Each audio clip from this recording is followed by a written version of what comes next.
Hello everybody and welcome back to another ship review episode, and today we are going to be reviewing this tier 5 premium Italian battleship, the Giulio Cesare. And for me right now, this is my favorite tier 5 battleship by far. I mean, this beats out everything I've played before. Texas, October Revolution, Congos. This one is just by far my favorite right now. And I'll explain why as I go through the port view and of course show you some battle footage after. First things first, let's look at survivability. The Giulio Cesare's survivability HP-wise is sort of middle of the pack, less than Congo, less than Texas, more than the October Revolution, sort of middle of the pack there, HP-wise. But it's her armor that I find to be most interesting. Take a look at her armor profile, and you'll notice some interesting little quirks. In terms of side belt protection, she's not that great. Armor belt's relatively thin in places. So as you can tell, this one right at the waterline is 220 millimeters. The one below that is 250. Then you have another 210 millimeter piece, and right up where the casement deck would be normally, you have one that's like 130 millimeters. But take a look on the inside, and you'll notice some interesting things about the ship. You'll notice, for example, she does have what appears to be a turtleback. However, if you look at the turtleback armor carefully, it's a very, very thin turtleback. So she's not like a German battleship where you can show broadside and get away with it. You will get citadeled, because her citadel actually extends quite high above the waterline. Take a look here. You'll see that this and this, that's all citadel. And you can see that that's above the waterline. And that turtleback it doesn't protect you if you show broadside. So you will take citadel hits, right? However, she does have ways to protect herself. And one of these ways is by actually going bow in. You'll be looking at the bow here and you're going, well, it's only 19 millimeters. That's not very special. That can get overmatched. Yeah, but you can actually never get frontal citadeled with the Giulio Cesare. And here's the reason why. I'm going to take away a few pieces of armor here. Take a look at this. This is very interesting. You notice how there's another chunk of armor on the inside? So what they did was, when they modernized the ship, they kept the old bow of the ship. So you'll notice that this inside chunk, that's the old bow of the ship. And that's an 85 millimeter piece of armor. And that's a very angled piece of 85 millimeter armor. So what ends up happening is, even if they penetrate your 19 millimeter piece, they overmatch it and they go in, they will bounce probably off of that piece of armor. And therefore, you will never take those frontal citadels. So if you go bow in, you're actually reasonably safe. And of course, in terms of damage, once the bow gets oversaturated, you're going to take not much damage at all. So protection-wise, as long as you angle, and of course, you know, if you do present a nice angle, the side belt armor can actually do some bouncing as well. But yeah, all in all, protection-wise, the Cesare is reasonably well protected, I would say. Torpedo protection is probably the one weakness at only 19%, but again, you know, it's a tier 5 battleship. I'm not expecting too much there.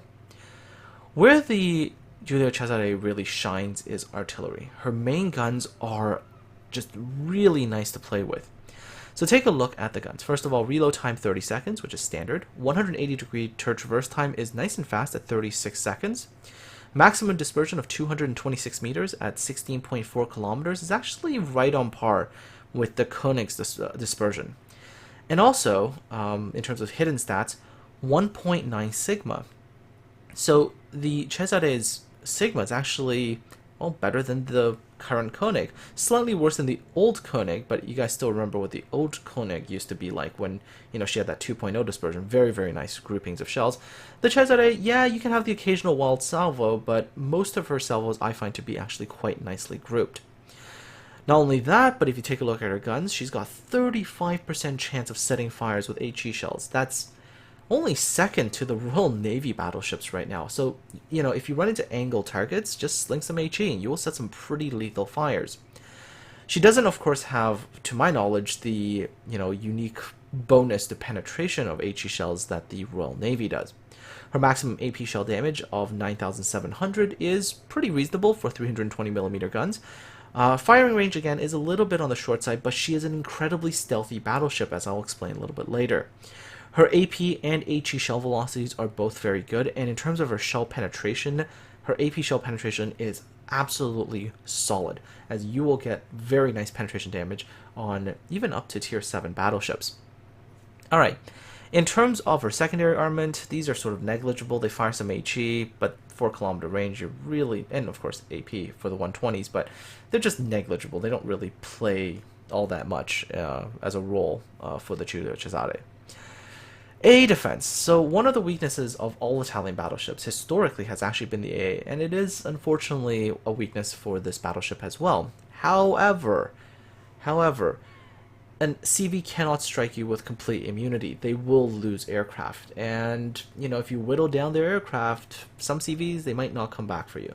Still, you shouldn't really be counting on your A to really protect you against a strike completely, as that's just not what the Italian A is all that good at.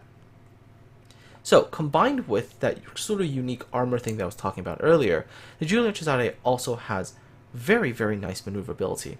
You also notice that she's a very small ship as well, right? Compared to, let's say, like a Congo, you'll notice how much bigger the Congo is. The Giulio Cesare is a nice compact battleship. A good turning circle radius of 640 meters. She's reasonably fast at 27 knots, which is, it's a comfortable speed. It's not too slow like the American battleships. It's not really fast like the Japanese either, but it's just at a very comfortable sort of level. You can get to places fast enough, but you're not going to overextend at times going 27 knots. Rudder shift time of 13 seconds is pretty fast as well. She's a nice agile battleship, meaning you can actually do quite a bit of wiggling and throw off your enemy's shots. So I would say, in terms of maneuverability, that combined with reasonably decent armor, she is not an easy ship to get killed. Unless, of course, you go full broadside, in which case if somebody shoots AP at you and they're a battleship, you are likely to take citadel damage. But her main major sort of strength, right, aside from all that, is her concealment. Without any concealment skills, 13.3 kilometers. This is a very, very stealthy battleship, and you can definitely execute those sort of blinking in, blinking out strategies. Assuming that your captain has enough skill points for that. Personally, for me, just because of the things that I run into, which is getting focused more, I on a 10-point captain would get fire prevention first. She does seem to take fires a little bit easier than some of the other ships that I've played, but hey, fire prevention sort of mitigates a lot of that. But if you are someone who doesn't get focused all that much, you can totally opt to get Concealment Expert. She does very, very well with Concealment Expert. Very, very stealthy battleship. Moving on, away from that, she also does have access to the Aiming Systems Mod 1, which will make her dispersion even better. The other ones just really don't make much sense to get. Her AA is just meh, secondaries are meh, so don't get those anyways. Also, main Armaments Mod 1, just to make sure your guns don't get knocked out all the time. And finally, get Damage Control System Mod 1 for a little bit of extra damage reduction against torpedoes. In terms of your captain skills, well, like I said, first 10 points are kind of standard. You go Priority Target, get Adrenaline Rush. I would say get Superintendent and then either Fire Prevention or Concealment depending on you. For me, like I said, I get focused more, so I will go with Fire Prevention, but it is entirely viable to go with Concealment Expert. Of course, as you get 4 more points to your 14th point, I would obviously get the skill that I didn't get the first time around. So let's say right now I have Fire Prevention, I would immediately go get Concealment Expert. If I got Concealment Expert first, I would go ahead and get Fire Prevention. With the remaining 5 points up to the maximum of 19 points, other viable skills would probably include things like, heck, in a case like this, Vigilance could even be a viable skill, just giving you that bonus acquisition range to torpedoes, as, again, like I said, your torpedo protection isn't the best, right? Other things that you could probably consider would be things like preventative maintenance. That's something to consider. Don't get anything with planes because she has no planes to speak of. You get things like Jack of all trades, combine that with something like high alert, right? Really the rest of the captain skills are up to you. The primary skill points, up to 14 points, I would say, would be Priority Target, Adrenaline Rush, Superintendent, Fire Prevention, and Concealment to be your first 14 points. And that's it from the port view for the Giulio Cesare. Let's take a look at how this particular battleship performs in battle. Alright, so into battle we go. I'm playing the Giulio Cesare on Two Brothers. I'm bottom tier. Generally speaking, if you're a top tier with the ship, you are going to be going around stomping some stuff. But bottom tier, it does pose a certain degree of challenge, right? So if you're running into ships like the Nagato and things like that, they are going to pose a certain degree of threat to you. Reason I picked this battle over the other ones, I think this one just overall shows you how the ship is in terms of her maneuverability, her ability to mitigate damage, the way her guns perform, and also her weaknesses as well. It's one of the few battles where I accidentally showed too much of a broadside to a Nagato and got severely punished for it, which will happen a little bit later, as you will see. The enemy team in this particular battle actually pushes quite hard, so a lot of times I am going to be on the defensive. So I think the only thing I don't really get to show is really the strength of the bow, the way the bow armor works, as I do spend a lot of my time kiting away. The Giulio Cesare, realistically speaking in terms of handling, feels at times kind of like a cruiser. She's pretty darn agile, and of course her small size does make it at times cruiser-like in terms of your ability to dodge shells. I mean, if you compare her to the Duca d'Aosta, the Giulio Cesare is actually a shorter ship, which is surprising because that's a cruiser. Anyways, the other thing, of course, about this particular ship as well is that her gun angles, and this is something I haven't really talked about. Her gun angles are actually pretty good. Her forward angles, in order to get all four guns out, is 35-degree angle. For the rear ones, it's 144 degrees to get all four guns, or 36-degree angle there if you want to go from the opposite direction. So all in all, in terms of her gun arcs and everything, she's quite good of a battleship as well. Like I mentioned earlier, in terms of her penetration, her shell velocity and everything, she's a very comfortable ship to play. Her gun handling is good. And like I said, combine that with her, reasonably workable armor and, of course, the fact that she is a very agile ship. Just something that you can play quite comfortably. Anyways, as you can tell on the map, the enemy team is pushing. There's quite a few ships over there, and my team is disengaging. So right now, for me to try to turn around and engage all these ships head-on, probably not a good idea. So I am going to disengage and go backwards as well. As you can tell, eating quite a few shots right here. Generally speaking, I'm doing okay. I'm not suffering too badly. Anyways, there we go. Emile Betin on the enemy team coming out, showing a little bit of side there. Nice compact salvo, right? You can tell the Cesare is able to get these nice compact salvos. Generally speaking, I found that against battleships, if they accidentally give me a broadside, even if I don't land citadel hits, I've been able to score pretty consistent 14,000 damage, considering that the max AP shell damage on this particular ship is only 9,700. It's a respectable amount of penetration damage, when you're scoring in excess of 14,000 per salvo. The shells are generally quite close together. Yes, there are going to be times where you do have the occasional wild salvo. That's just like any other battleship. But like I said earlier, the 1.9 Sigma combined with her dispersion does make it reasonably consistent. You are going to get reasonably good salvos time and time again. Alright, enemy Königsberg in the distance. This Königsberg just decided to, well, slow down or stop. Not really sure why. So salvo towards that Königsberg. By the time he realizes and starts to move, there is another 14,000 damage. Managed to get myself one citadel there. So far so good, I am nice and healthy. Enemy team is pushing up quite hard, but my team has realized that there's a push happening, so they have turned around and they are coming back. I think there's still like one or two ships that are heading towards the enemy cap as well, but obviously our cap is under more pressure right now. Enemy Cleveland in front of me, I think about 8.4 kilometers away, so I decided I'm going to take a shot at him. He's, hey, he's full broadside. If I get one shot into the Citadel, that's enough to kill him, but oh well, RNG does RNG things every once in a while. It does decide to say nope to you, and yeah, that's fine. So that Cleveland is going to go down. Not much HP left, so I decide to turn my attention back to the entire enemy fleet that's pushing up along the 3 line. One of the ships that is getting a little bit too close is this Fiji. Close enough for me to be lethal, dangerous enough for that Fiji, because this is not a good range to be at.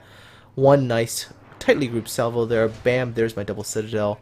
29,000 damage. That Fiji is pretty much dead. I'm just going to try to reload one more salvo and take him down. Alright, so that Cleveland's gone. There's still an October Revolution and a Bayern that's in the cap, but they are currently dealing with 2 other battleships, so not under immediate threat right now. Fiji is not in a smoke, so I decided to take another shot, finish him off, and eliminate one tier 7 cruiser from the enemy team. And there it goes. There is kill number 1. And I'm still in very, very good shape right now. Still being, as you can tell, being sort of shot at by enemy ships, but nice small ship, right? And you can maneuver, and you can dodge those shots. This Nagato, gonna present a bit of a problem for me. As you can tell right now, I am the closest ship to that Nagato, and I'm the furthest one back, right? I'm really trying to just hold them off, hold them back. 2 enemy battleships on our cap. One of them decides to exchange with the other October Revolution in a ram, so there's really only the Bayern to worry about. As you can tell, I'm continuing to maneuver as much as I can, dodging as many shots as I can. The armor, like I mentioned earlier, right? I mean, if you angle, it'll do fine. If you don't angle, you give too much of a broadside. If a battleship shoots at you with armor piercing, you are going to take those citadels. You're just not that well protected on the sides in terms of, you know, the citadel protection and everything. Like, yeah, you have that turtleback, but the turtleback is just really, really thin. So this Bayern, not much longer for this world either, and gets sunk right there. So of course my attention goes to the Nagato. And this is where I make a mistake. You'll notice that I turn just a little bit too much trying to get my guns around, and bam, there is the Citadel hits. 22,000 damage. My return salvo, 12,500 damage. It's still not bad, right? I mean, like, the guns do have pretty good penetration, and you are able to put out that kind of damage, even if you run into pretty well armored opponents. That was a really cool animation. That something happened with that sinking ship. It blew out a whole bunch of little pieces. Really cool to see. I don't know, I just noticed that earlier when I was playing. I was like, oh, that's really cool. Fortunately, just wasn't able to see it, you know, in great detail. Should have zoomed in. Anyways, 1 salvo from that Nagato. I'm angled, so not too much damage. I am still returning as much fire as I can, but you will notice that I switch from AP to HE. The really good thing about the Giulio Cesare is the fact that its HE is, with that 35% fire chance, it is lethal. If you find yourself against an angled battleship that your AP cannot hit, you just switch over to HE and you just set fires. You'll see me do this to this Nagato, and this Nagato is not going to be a happy camper. You'll see this. Hold up, getting the guns around here, and already had 1 fire set, so there you go, there's my salvo. And of course, again, returning to an angled position as soon as my salvo is done. There you go, 1 fire. So that Nagato now has 2 fires, which means that that Nagato is going to put that out. With the battleship reload, by the time I have my next salvo ready, that Nagato's damage control is going to be off, which means if I can fire another salvo of HE, get another fire, so that is going to stick, and I'm going to be able to farm up some damage. So that Nagato there we go, another salvo of HE. And let's see here, 2 fires, so that's gonna be, yeah, some damage farm. One of our cruisers, the Kirov, wow, really brave guy, decided to just YOLO rush and go for torpedoes. So unfortunately I could have had more damage, but yeah, that torpedo does manage to take off the rest of the Nagato's HP. So I'm going to end off with the damage number that you see right now, 118,691, as every other ship that I might be able to get more damage off is a little bit too far away from me. Alright, so summary of the Giulio Cesare. I think of her as being a reasonably well protected ship, although she does have her weaknesses in terms of citadel protection if you give full broadside to battleship armor piercing. Her guns are, in my opinion, really good, really fun to play with. Good dispersion, good AP performance in terms of penetration, and good HE as well. So, you know, she's got really nice guns. Secondaries are negligible. A is on the poor side, unfortunately. So, you know, you will unfortunately take airstrikes.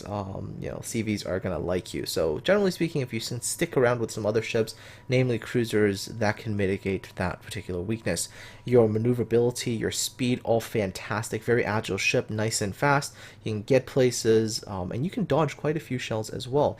Rudder shift time is good, turning circle is nice and tight, so torpedo beating is not too difficult with this battleship, and it is necessary because your torpedo protection is a little bit on the weak side. In terms of concealment, if you decide to go with a concealment build, this is a very stealthy battleship, and you can definitely play that blink in, blink out game against enemy ships.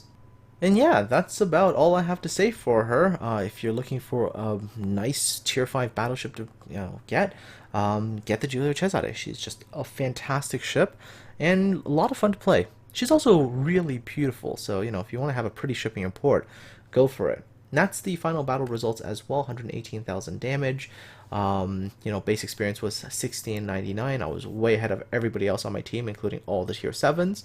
And in terms of credit earning, with a premium account with no economic flags, 263,926 credits for tier 5 premium, which is quite darn good. Anyways, folks, I hope you enjoyed this ship review. Take care, have yourselves a good one, and I'll talk to all of you again next time.